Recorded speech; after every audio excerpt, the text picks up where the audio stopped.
मुंबई गोवा महामार्गाच्या रुंदीकरणाचं काम गेल्या 14 वर्षांपासून सुरू आहे। पावसाळा सुरू होताच हा रस्ता खड्डे आणि चिखलानं भरून गेल्यामुळे या रस्त्यावरून प्रवास करणं जीवघेणं बनलं आहे।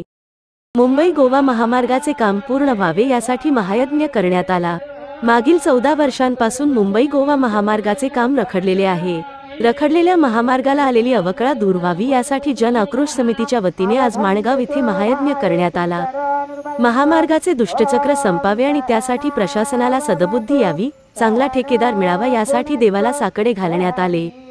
माणगाव एसटी स्थानक परिसरात झालेल्या या अभिनव उपक्रमात शेकडो नागरिक सहभागी झाले होते। मुंबई गोवा महामार्गावरील खड्ड्यांचं दुष्टचक्र या पावसाळ्यातही कायम आहे। मोठमोठे खड्डे या मार्गावर पडलेले आहेत, त्यामुळे वाहनांचा मोठ्या प्रमाणात खोळंबा होतोय। पूर्णदेवा वसिष्ठते